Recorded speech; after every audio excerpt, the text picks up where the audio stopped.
उपनंदताओं, गोकुल त्याग का प्रस्ताव, बड़े होने का दायित्व भी बड़ा होता है।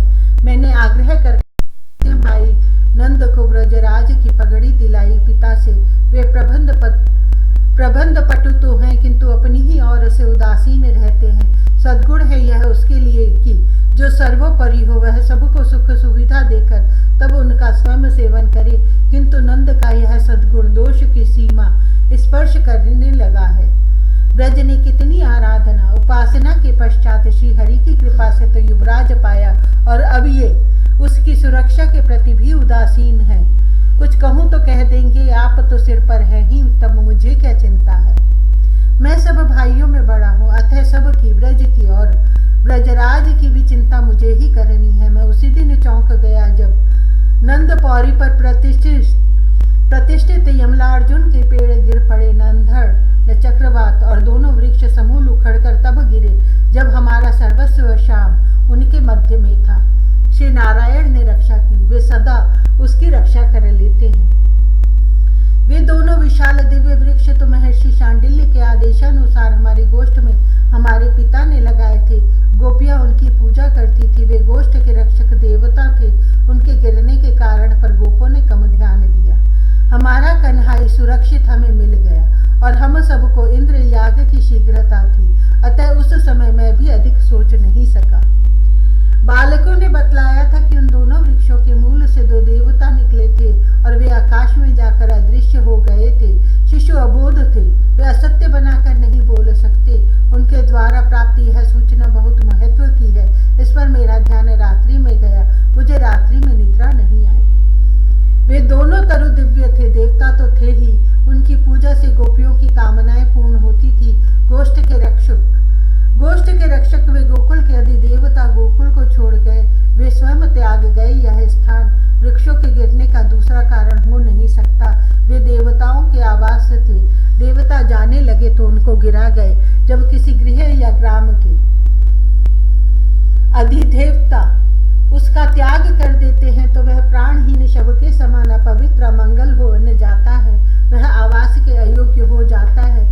उसका शीघ्र त्याग कर देना चाहिए, क्योंकि जैसे शव सड़ने लगता है, ऐसे ही अधिदेवता से त्यक्त स्थान उत्पातों का आवास बन जाता है। उसे उजड़ जाने से बचाया नहीं जा सकता। वहां बसे रहने का प्रयत्न करने वाले अशांति कष्ट ही पाते हैं और स्थान त्याग को विवश होते हैं। गोकुल के अधिदेवताओं ने इसे त्याग दिया तो अब यहाँ शीघ्र उत्पात होने लगेंगे। यह अब रहने योग्य नहीं रहा। हम सबको अब कहीं अन्यत्र रहने योग्य स्थान देखना चाहिए। मैंने प्रातःकाल अपने छोटे भाई सन्नंद से कहा, हमारा सर्वस्व तो श्याम ही है और वह जब से उत्पन्न हुआ उसके ऊपर आपत्तियां ही आ रही हैं। वह राक्षसी पूतना आई थी, फिर शकट उलट गया और वह राक्षस तृणावर्त। मैंने कहा, कंस तो इस शिशु के पीछे पड़ा ही है। अब गोकुल के अधिदेवता भी यह स्थान त्याग कर चले गए, अतः जब तक आदिदेविक उत्पात भी नहीं आ टूटते उससे पहले ही हम सबको यह स्थान त्याग देना चाहिए। छोटे भाई सन्नंद ने महर्षि शांडिल्य से सुना वर्णन बतलाया।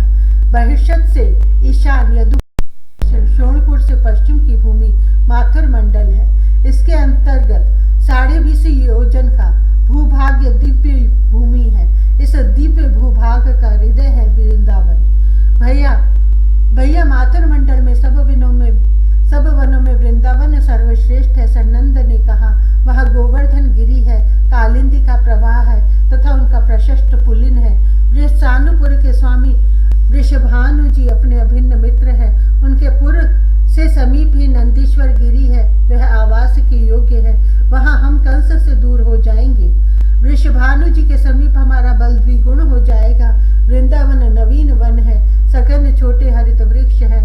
वहां पर्याप्त जल की सुविधा है और हमारे पशुओं के लिए मृदुल तृणों से वह परिपूर्ण है। कंस के कुटिल प्रयत्नों से इतने निकट मथुरा के रहकर हम कब तक बचे रहने की आशा कर सकते हैं। सन्नंद की सम्मति मुझे उचित लगती थी। उन्होंने कहा, हम गोप दुर्बल नहीं है, किंतु वह क्रूर सम्मुख संग्राम करने तो कदाचित आवेगा ही नहीं। वह कूट चेष्टा करता रहेगा। उसके पास मायावी राक्षस बहुत हैं। अतः हम सबको यह महावन त्याग कर यहाँ से चले ही जाना चाहिए। वृंदावन मेरा अनेक बार का देखा था, किंतु संपूर्ण गोकुल को लेकर वहां बस जाना तो एक बार पुनः उसे देख लेना आवश्यक लगा। मैं प्रभात में ही छकड़े जोड़कर उसमें बैठा और चल पड़ा। लौटकर मैंने जो कुछ सुना बहुत भयंकर था। मेरा अनुमान सत्य निकला। अधिदेवताओं के त्यागते ही गोकुल में उत्पात आरंभ हो गए। मैं लौटकर सायंकाल छकड़े से उतरा ही था कि पत्नी ने सुनाया, यहाँ गोकुल में सवेरे ही कितने बार देवर ब्रजराज ने आपको बुलाने के लिए सेवक भेजे। उन्होंने सब गोपनायकों को बुलवाया है और आपको आते ही भेज देने को कहा है। पता नहीं गोकुल का क्या होने वाला है। श्री हरि रक्षा करे। मैं स्वयं जो कुछ सुनकर आया था वह नंद राय को सुना देने को उत्सुक था, किंतु यहाँ क्या हो गया? मैंने पत्नी से पूछा। क्या होने से नारायण ने बचा लिया यह पूछूं? पत्नी ने कहा, देवरानी ब्रजेश्वरी ने देख लिया, यही कुशल हुई।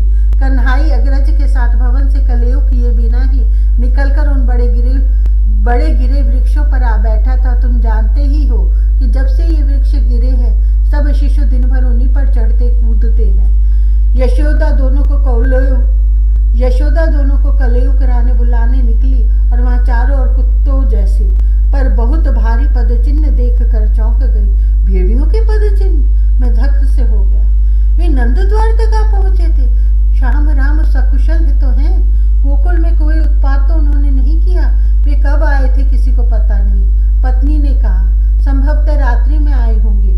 कुछ कर नहीं सके और कहीं वन में चले गए। यशोदा ने वहीं से पुकारना प्रारंभ किया तो छोटे देवर नंदन दौड़े पहुंचे। उन्होंने पहचाना कि वृकों के पद चिन्ह है।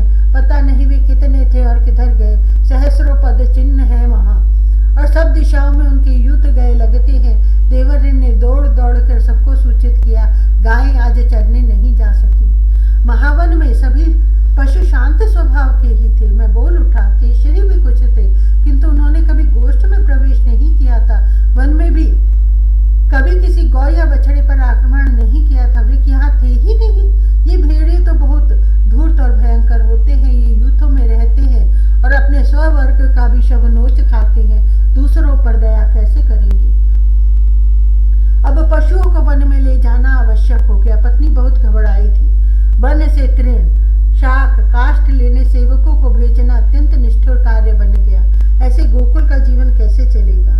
गोप सशस्त्र आज गलियों में घूम रहे हैं, किंतु रात्रि में प्रतिदिन यह सावधानी कैसे रखी जा सकेगी? सबसे कठिन समस्या शिशुओं की है। इनको आज तो सबने ब्रजराज के भवन में पहुंचा दिया है। श्याम आज मैया की मानकर भवन से नहीं निकला दिन भर, किंतु कब तक वह या उसके चपल सखा मानेंगे? तुम व्यर्थ मत डरो, मैं इसकी व्यवस्था सोच चुका हूँ। मैंने पत्नी को कह दिया, प्रातः ही पूरे सब गोप सदा के लिए गोकुल त्याग देंगे। हम सब अब वृंदावन में बसेंगे। तुम प्रस्थान के लिए प्रस्तुत बनो। पत्नी से कहकर मैं ब्रजपति के गोष्ठ पहुंचा तो वहां मेरी ही प्रतीक्षा हो रही थी। सबका यथोचित सम्मान स्वीकार करके मैं ही पहले बोलने उठ खड़ा हुआ। मैंने कह दिया कि पत्नी से वृकों के पदचिन्ह पाए जाने की बात मैं सुन चुका हूँ। कंस का सगा भाई सुनामा राक्षसों की भारी सेना लेकर आज लगभग मध्याह्न में यमुना के इस पार उतरा। मैंने जो समाचार पुलिंदों से पाया था वह सबको सूचित किया। ये उन मायावी राक्षसों के पद चिन्ह थे। वे वृक बनकर आए थे यहाँ। युवकों में से एक अंगार नेत्र किए भल्ल उठ खड़ा हुआ, लेकिन पद चिन्ह प्रभात में पाए गए थे। हमारे छोटे भाई नंदन ने शंका की, अभी तो वृक हमारे शत्रु नहीं सहायक ही सिद्ध हुए हैं। मैंने सबको शांत करके पूरा समाचार दिया। सुनामा की सेना को कंस ने आदेश दिया था कि वह हमारे राम श्याम को बंदी बनाकर मथुरा ले आवे।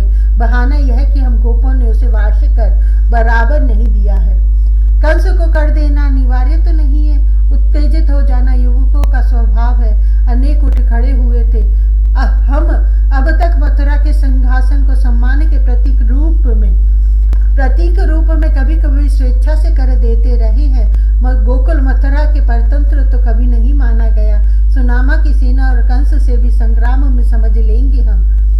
अब उसे कभी यहाँ से कर नहीं मिलेगा। सुनामा ने तो जैसे ही महावन में प्रवेश किया, उसकी सेना पर चारों ओर से भेड़ियों के युद्ध टूट पड़े। मैंने पुलिंदगण से प्राप्त पूरा समाचार सुना दिया। ऐसे अद्भुत भेड़िए कि राक्षसों के शस्त्रों से उनमें से एक भी मारा नहीं गया, उल्टे राक्षसों की आधी से अधिक सेना उन्होंने समाप्त कर दी। सुनामा किसी प्रकार शेष को लेकर यमुना में कूदा और तैर कर उस पार पहुंचा। युवकों में हर्ष व्याप्त हुआ, किंतु वे कंस से अभी निपट लेने के पक्ष में थे। मैंने उन्हें समझाया, सबसे पहले आवश्यकता है कि अपने राम श्याम को सुरक्षित करना। हम सब वैष्णव हैं, वृकों को वैसे भी पालतू नहीं बनाया जा सकता। अब यहाँ गायों को वन में ले जाना संभव नहीं रहा। वन से तृण काष्ठ नहीं लाया जा सकता। वृकों का समुदाय कितना बड़ा है कोई अनुमान नहीं है। शिशुओं की, गायों की, सबकी ही सुरक्षा इसी में है कि हम सब गोकुल त्याग दें और यहाँ से वृंदावन चले। मैं वहाँ नंदीश्वर गिरी का परिसर देख आया हूँ। हम सबके लिए सब प्रकार की ही सुविधा सुरक्षा वहाँ उपलब्ध है। हम गोपों में सबसे बड़ा सद्गुण हमारा संगठन है। मैं तो सबसे बड़ा हूँ वय में, किंतु सबसे अल्प वय का भी कोई ऐसी बात कहता तो उस पर मतभेद होने की संभावना कम ही थी। बहुत असंगत हानिकर बात हो तो कहने वाले को सरलता पूर्वक समझा दिया जा सकता है। ऐसे अवसर भी अत्यंत कम आते हैं। हमारे यहाँ कोई बात उठाता ही है बहुत सोच समझकर, और सब उसका समर्थन करेंगे इस संबंध में वह आश्वस्त रहता है। सबने सदा की भांति मेरी बात मान ली। हम कल प्रभात में ही चल पड़ेंगे, यह निश्चय हो गया। सबसे छोटे भाई नंदन और उनसे बड़े सनंद पर व्यवस्था का भार छोड़कर मैंने नंदराय को साथ लिया, क्योंकि अभी महर्षि शांडिल्य तथा सभी ऋषि मुनियों को साथ चलने को प्रस्तुत करना था। हम किसी भी प्रकार उनको त्याग कर तो जा नहीं सकते थे।